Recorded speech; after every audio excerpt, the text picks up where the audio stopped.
Kampala Lord Mayor Erias Lukwago is disturbed by a major reduction in the city authority's proposed budget for the 2026-27 financial year, warning that the cuts could stall critical infrastructure and service delivery projects in the capital.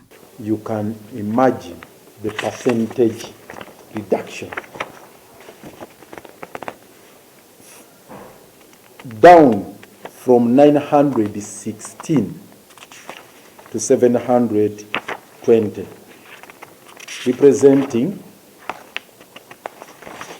a decrease of 233 billion Uganda shillings. 233, which has been scrapped off, removed from our budget. The reduction of about 233 billion shillings, he said, would affect the authority's ability to implement planned programs. We were placed between a rock and a hard surface. Under the law, the KCC Act and the Public Finance Management Act, as the State Executive Committee, we are required to process the budget. Specifically, when you look at Section 27E, the Executive Director, who is the accounting officer, is a technical advisor to the State Executive Committee presided over by the Lord Mayor. So we are seated in a meeting on Tuesday, and we were asking ourselves questions which up to now have not been answered. How are we going to carry out these appropriations with this huge budget cut of 233 billion, down from 916 720. Lukwago explained that the Lord Mayor's office received a communication from Prime Minister Robina Nabanja reminding ministers and government agencies to prepare and submit their ministerial policy statements for the 2026-27 budget cycle. According to the communication, the policy statements must be submitted to Cabinet by March 12, while budget estimates are expected to be presented to Parliament between March 26th and April 1st. However, Lukwago was concerned that when the KCCA Executive Committee met to review the proposed allocations from the Ministry of Finance, they were shocked by the reduction. He added that the committee struggled to make meaningful allocations because several priority projects had not been funded under the new budget ceiling. With the key priorities left out,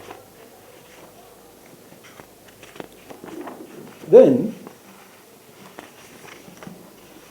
we looked at the history of this institution, which has been characterized by budget cuts and underfunding.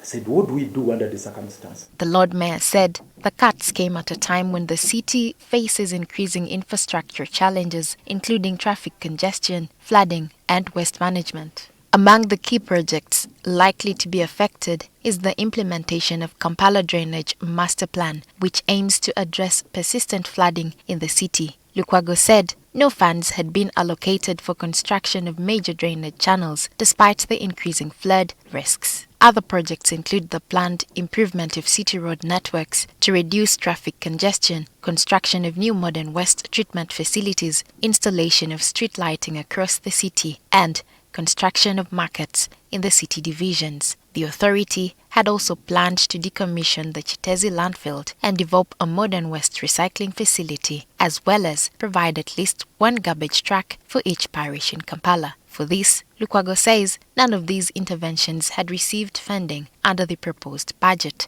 As the State Executive Committee, charged with the duty of preparing the budget and presenting it to Council, we have been constrained to do so. We have rather been unable to do so. When we sat in the meeting on Tuesday with the technical team here, it turned out to be a lamentation debate. He is also concerned that the cuts undermine the implementation of KCCA's new 5-year strategic plan covering 2025 to 2030. The plan requires about 11.9 trillion over 5 years, translating into about 2.4 trillion annually. According to Lukwago, government had earlier committed to allocate about 3% of the national budget to the city authority, but the current allocation falls far below that commitment. Lukwago adds that he has written to the Speaker of Parliament seeking intervention so that legislators can review the allocations and ensure government honors its commitments. Lydia Feli Akulu, NTV Tonight.